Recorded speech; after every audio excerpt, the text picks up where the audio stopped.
Entonces, antes de comenzar, yo les quiero pedir un favor. Vamos a hacer una oración, vamos a entregarle al Señor este tiempo de prédica, para que sea un tiempo muy especial, donde sea Dios hablando a nuestros corazones, que sea Dios hablando a nuestras necesidades, ¿sí? Que sea el Espíritu Santo usando mi vida y permitiendo que su palabra caiga en los corazones de cada uno de los que estamos aquí presentes. Entonces yo los invito a que incline su rostro, haga conmigo una oración. Digámosle: Señor Dios, gracias te damos, Padre eterno, por este día que tú nos das de podernos reunir como iglesia, podernos reunir como una comunidad que vive esta misma fe. Queremos pedirte a ti, Espíritu de Dios, que seas tú usando mi vida, hablando palabras de verdad. Te quiero pedir, Espíritu de Dios, que tome los corazones de cada una de las personas que están aquí. Que más que dar un mensaje bonito, sea un mensaje que verdaderamente nos confronte, lo guardemos en nuestra mente y lo bajemos a nuestro corazón. Permítenos que la verdad de tu palabra que es inerrante, Señor, sea expuesta en esta tarde y pueda entonces convencer cada uno de estos corazones, Señor. Te lo pedimos en el nombre poderoso de Cristo Jesús. Amén. Bueno, querida iglesia, yo les quiero invitar entonces para que usted y yo hoy hablemos acerca de lo que es Navidad, ¿cierto? Colóqueme la diapositiva, por favor, del tema. Vamos a hablar de la Navidad. Y en Navidad, yo siempre aprovecho las Navidades para hablar acerca de lo que es el verdadero sentido de la Navidad. El que ha estado con nosotros en la iglesia saben que dirán: el pastor siempre usa el mismo título, pero es que es necesario reforzar cada año cuál es el verdadero sentido de la Navidad, porque por un pelín nosotros nos podemos desviar creyendo que la Navidad, ¿cierto?, son cosas extras y no es Cristo Jesús. Así que entonces la prédica de hoy vamos a hablar de la Navidad, cuando Dios nos amó tanto que vino a rescatarnos.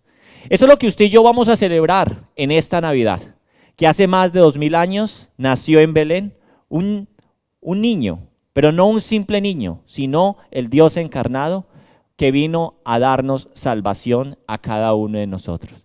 Y tan importante fue este mensaje, esta obra que se hizo hace más de 2000 años y el mensaje que se ha predicado a través de los años, que después de 2000 años usted y yo seguimos hablando y aún celebrando este evento tan maravilloso para cada uno de nosotros. Por eso yo los quiero invitar a que vayan a la palabra de Dios, a Mateo 1.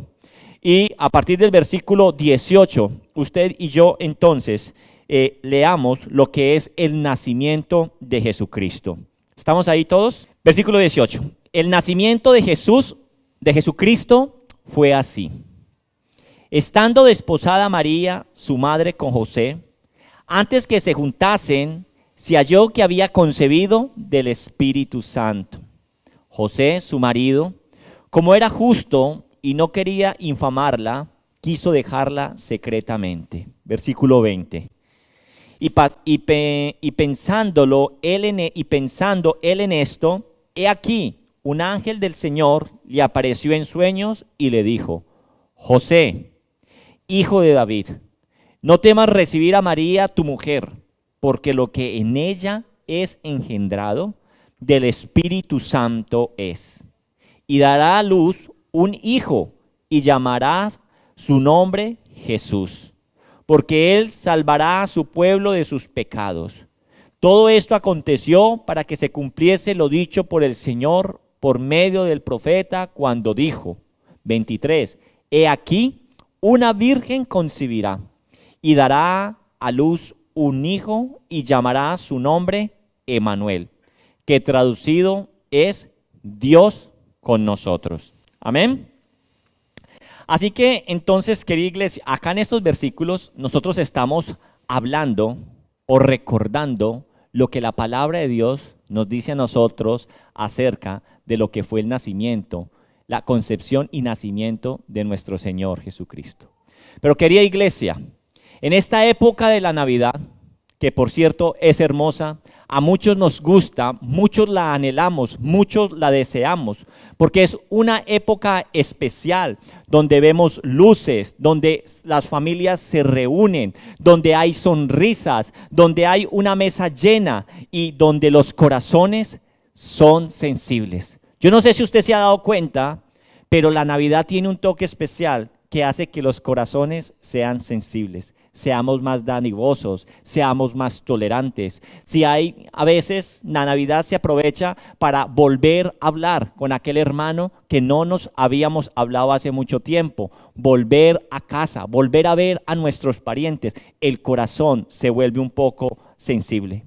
Pero yo quiero invitarles que en esta época de la Navidad y especialmente en este año, quiero invitarles a mirar aún mucho más profundo y que conozcamos o reconozcamos el regalo más grande que Dios nos ha dado para la Navidad, que es el Señor Jesucristo.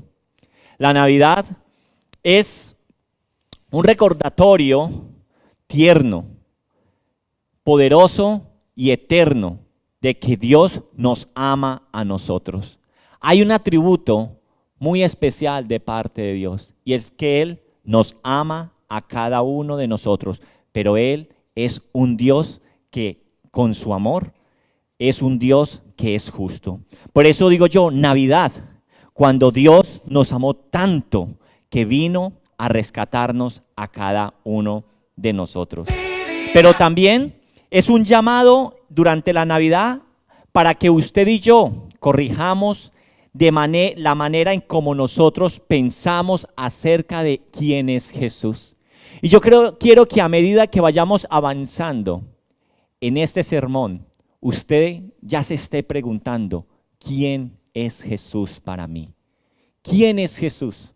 Si usted nos está acompañando por primera vez, yo quiero que usted se haga esa pregunta, que usted se responda en su corazón, ¿qué representa Jesús para su vida? Porque si somos honestos, a lo largo de la historia, el ser humano ha tenido la tendencia de formar sus propias ideas acerca de quién es Dios. Yo puedo encontrar diferentes respuestas de quién es Dios o quién es Jesús para usted en esta fila, diferente a lo que pueda pensar esta otra fila de lo que es muchas veces Jesús, cuando no le conocemos verdaderamente. Cada cultura, cada generación, cada corazón humano ha querido imaginar un Dios, muchas veces, un Dios con minúscula, que encaje en lo que desea, con lo que espera o con lo que siente. Pero Navidad es un momento muy especial. Es el momento en que Dios mismo dice, déjame mostrarte quién soy yo realmente. Eso es Navidad, eso es lo que nosotros celebramos. Celebramos que Dios quiere mostrarse al ser humano. ¿Y saben por qué? Porque el nacimiento de Jesús es la forma en cómo Dios se mostró a cada uno de nosotros. ¿Y cómo se mostró Dios a la humanidad? No lo hizo con truenos, no lo hizo con fuego, no lo hizo con montañas humeantes, lo hizo con un niño en un pesebre. Lo hizo con suavidad, lo hizo con humildad, que por esa humildad muchos lo rechazaron y no aceptaron ese tipo de Dios.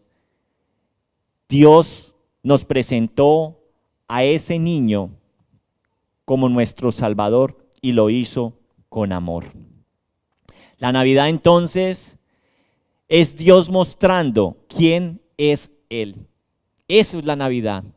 Recordamos que Dios se encarnó en un hombre para venir y habitar por nosotros y morir en una cruz. Y todo eso lo hizo con amor. En los versículos que leímos, Mateo 1:23 dice algo. Y dice, Emmanuel. Vamos a leer nuevamente el versículo 23. ¿Lo tienes ahí?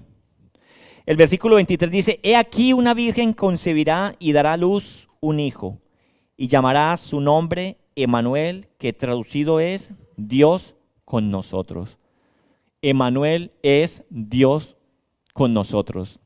En los días de Jesús, si nosotros queremos pensar o imaginarnos o conocer qué pensaban ellos de Jesús o cuál era el tipo de Dios que ellos estaban buscando o necesitando,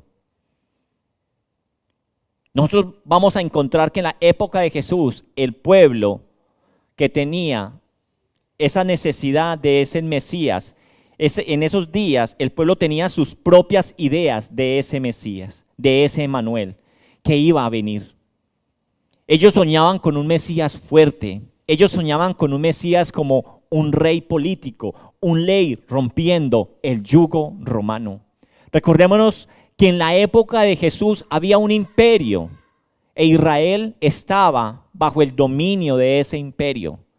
Y el deseo que había en la gente en la época de Jesús era un rey, era un líder político que los librara a ellos de ese yugo en el cual estaban viviendo. Querían que se levantara otro David, que luchara esas batallas y les diera la libertad y les devolviera el brillo que tuvo el reino de Israel en la época de Salomón. Eso es lo que ellos anhelaban.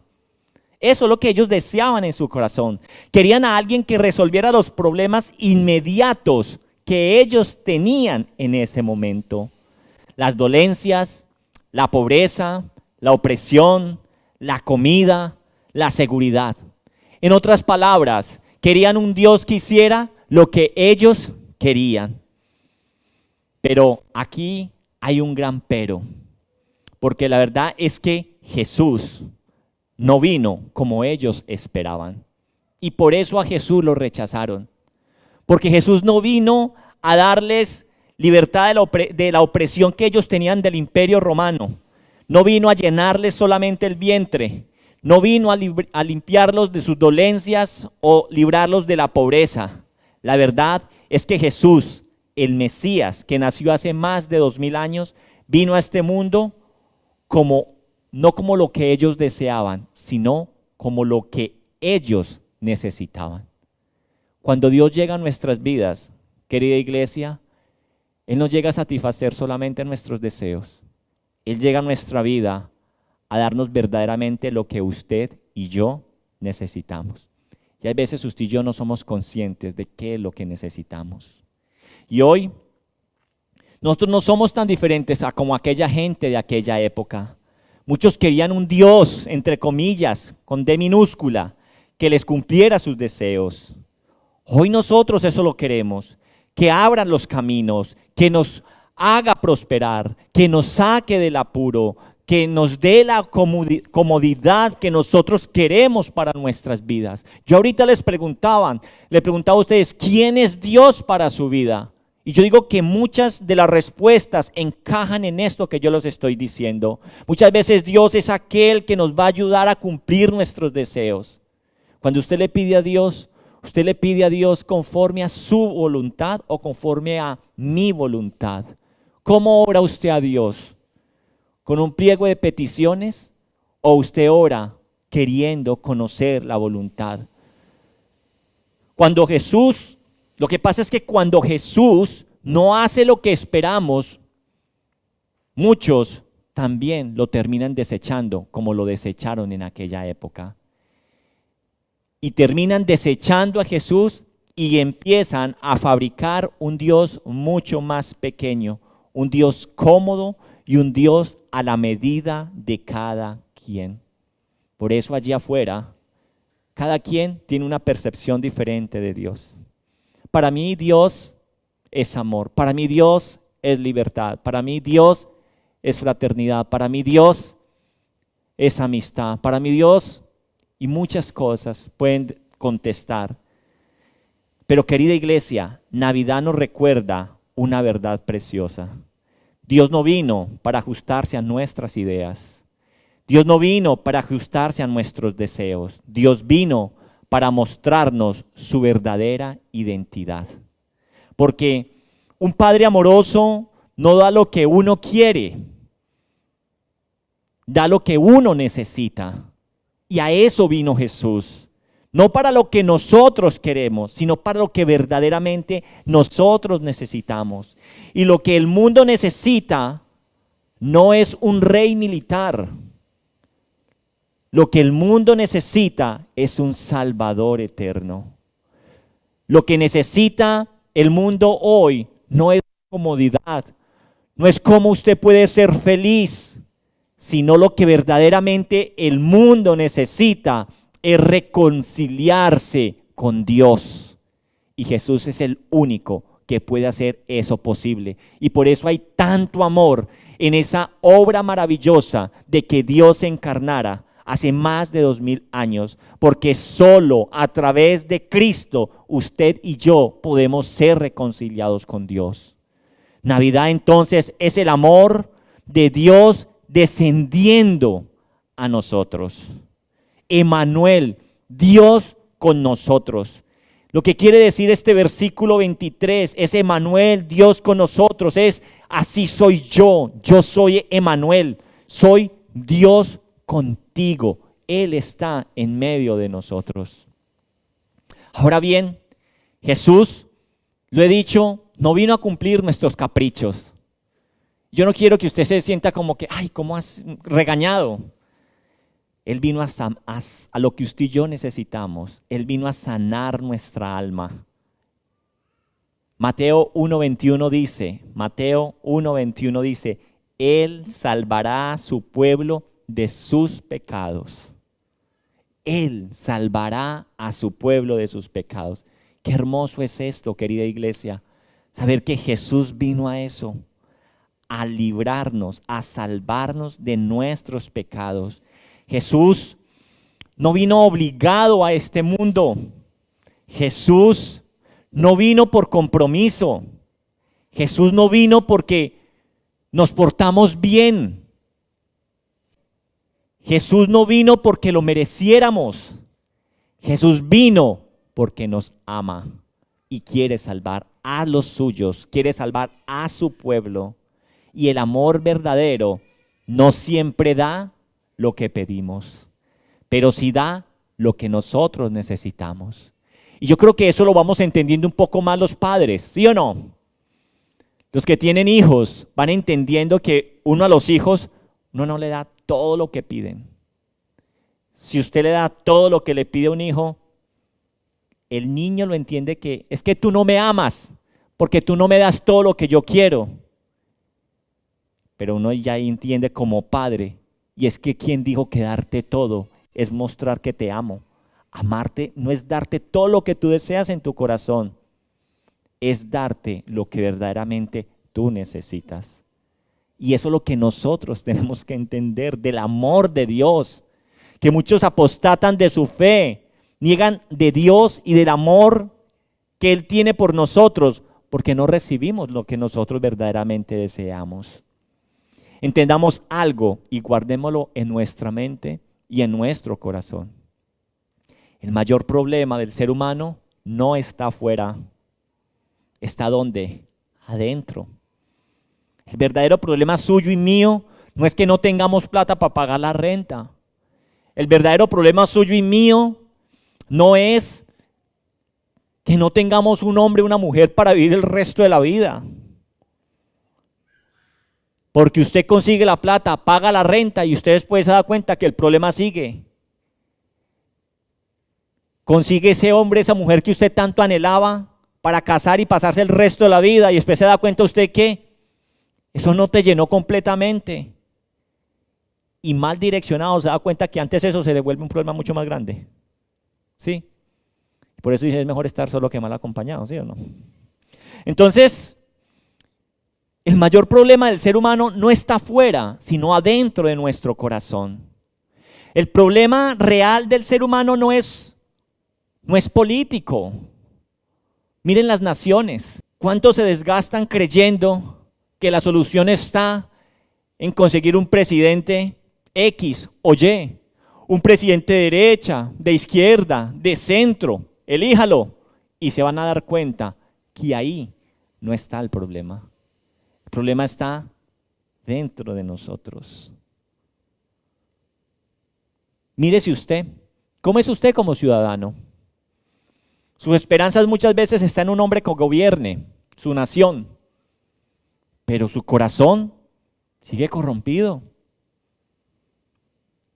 En usted todavía sigue viviendo una ley de que el vivo vive del bobo. De que cuando a usted le den papaya, ¿a papaya cómo es? A papaya puesta, papaya partida. Desde que nosotros no entendamos que el problema está en nosotros, nosotros no vamos a poder entender que el problema, entonces, las soluciones políticas no está en un individuo, no está en un presidente, no está en un primer ministro. Los problemas de nosotros no están en lo económico. Usted puede tener el mejor plan financiero para su hogar, para su ciudad y para su nación, pero ahí no está el problema. El problema no es emocional, no es encontrando a alguien para vivir el resto de su vida. El mayor problema del ser humano, escúcheme bien, es el pecado. ¿Y sabe por qué el pecado es el mayor problema de nosotros? Porque un pecado lo que hace es que nos separa de Dios. Dios no puede estar donde hay pecado. Ese es el verdadero problema. Que mientras nosotros vivamos en pecado, usted y yo vamos a estar separados de Dios. El pecado quiebra nuestra comunión con Dios. Por eso Jesús, con su amor que rompe toda lógica humana, vino a nacer entre nosotros. Jesús, siendo Dios, vino a hacerse hombre. Es una lógica que rompe todo entendimiento. Dios vino a tomar tu lugar, el lugar que te correspondía a ti. Jesús vino a tomarlo. Vino a cargar nuestras culpas. Vino a cargar nuestros pecados por ti. Por eso entonces el pesebre apunta a la cruz. La cuna de ese niño apunta al madero. Y el nacimiento de Cristo Jesús, que es lo que estamos celebrando, apunta a la salvación.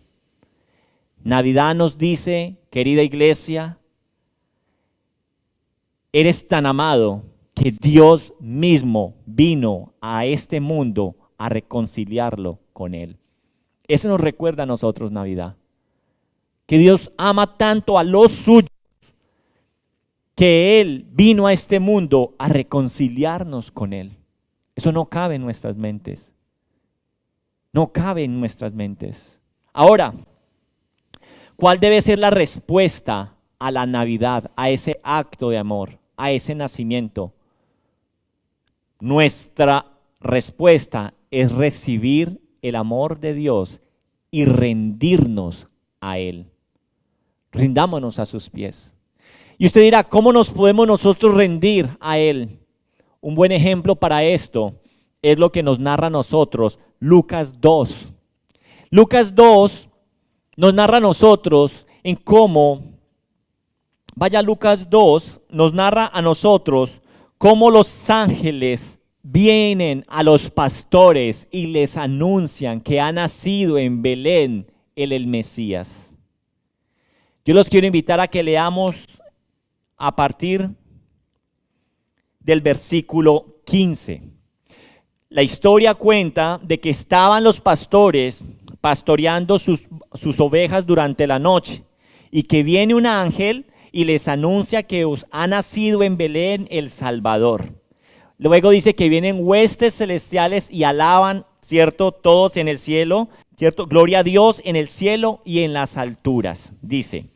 Entonces dice a partir del versículo 15, acompáñame, dice, sucedió que cuando los ángeles se fueron de ellos al cielo, o sea, vinieron, les contaron, y luego ellos se fueron, dijeron, en Belén ha nacido, y la prueba es esta, que lo encontrarás envuelto en pañales. Dice que entonces sucedió que cuando los ángeles se fueron de ellos al cielo, los pastores se dijeron unos a otros. O sea, después de que aconteció esto tan maravilloso, que ángeles vinieran y pasara esto, Dice que los pastores se dijeron unos a otros, pasemos pues hasta Belén y veamos esto que ha sucedido y que el Señor nos ha manifestado. Versículo 16. Vinieron pues apresuradamente y hallaron a María y a José y al niño acostado en el pesebre. Y al verlo, dieron a conocer lo que se les había dicho acerca del niño. Y todos los que lo que oyeron se maravillaron de lo que los pastores les decían. Pero María guardaba todas las cosas, meditándolas en su corazón. Y volvieron los pastores glorificándolo y alabando a Dios por todas las cosas que habían oído y visto, como se les había dicho. Amén. Algo entonces que debemos saber es que los pastores fueron los primeros en escuchar esta gran noticia de que Jesús había nacido. ¿Quiénes eran los pastores? Ellos eran personas sencillas, eran personas humildes y la verdad eran personas olvidadas por la sociedad por la tarea que ellos realizaban de cuidar unas simples ovejas. Ellos no entendían todos los misterios, no eran tal vez tan doctos o tan estudiados, no que sean ignorantes completamente, pero no eran tan doctos y conocedores de los acontecimientos proféticos de que iban a ser el Mesías. ¿Sí? Ellos no entendían todos los misterios, no tenían toda la teología, ellos no tenían grandes recursos. Y de pronto, muchas veces esa es la realidad de nosotros. Nosotros todos no somos teólogos. Nosotros a veces somos muy limitados en los misterios que nos expone la palabra de Dios. Pero tenemos que tomar el ejemplo de los pastores. Porque los pastores, a pesar de eso, reciben con amor la noticia. ¿Qué hicieron los pastores? Hicieron algo correcto. Corrieron a Jesús, porque nos dice que corrieron apresuradamente a Belén a mirar si tales cosas habían acontecido. Y eso es Navidad. Navidad es Dios corriendo hacia nosotros, porque Él nació y corrió hacia nosotros. Navidad es Dios corriendo hacia nosotros y nosotros corriendo hacia Él. Entonces, esta Navidad, si se sientes cansado, entiende que Jesús vino por ti. Si te sientes lejos, Jesús vino para acercarse. Si te sientes culpable, Jesús vino para perdonarte. Si te sientes confundido, Jesús vino para guiarte. Si sientes que has formado un Dios con D minúscula a tu manera, Jesús vino para mostrarse verdaderamente tal y como Él es, como el Dios verdadero. Navidad es la invitación amorosa de Dios diciendo: déjame mostrarte mi amor, déjame transformar tu corazón. Querida familia, esta Navidad recibe el amor que Dios ha mostrado a través de Cristo Jesús, pero deja las ideas pequeñas que tienes acerca de Dios y abraza las verdades bíblicas que hablan de Él. Ríndete a Jesús, ríndete al Evangelio. Él vino a buscarte. Permite que la ternura del pesebre te lleve al arrepentimiento y te lleve a la fe. No deseches a Jesús, porque no siempre hace lo que esperas. Eso va a pasar. A veces lo que pasa es que Él está haciendo algo mucho mejor que nosotros no entendemos. Él está salvando tu alma, moldeando tu corazón, acercándote a su voluntad, porque eso es lo que pasa cuando usted y yo esperamos. Iglesia, Navidad no es un Dios con D minúscula inventado. Navidad es Dios verdadero acercándose con amor eterno. Navidad no es solo un niño tierno, porque muchas veces nos quedamos con el niñito Jesús. No es un solo niño tierno, es el Salvador que viene a restaurar corazones rotos. Navidad no es Dios cumpliendo deseos. Navidad es Dios, ojo con esto, Navidad no es Dios cumpliendo deseos, porque en la Navidad muchas veces pedimos deseos y yo quiero y yo anhelo. La Navidad es Dios cumpliendo promesas. Y eso es hermoso. Eso es Navidad. No Dios cumpliendo deseos, es Dios cumpliendo promesas. Emmanuel entonces significa que no estás solo. Emmanuel significa que eres amado. Emmanuel significa que hay esperanza. Emmanuel significa que Dios vino por ti y por mí. Amén. Vamos a colocarnos en pie y vamos a hacer una oración.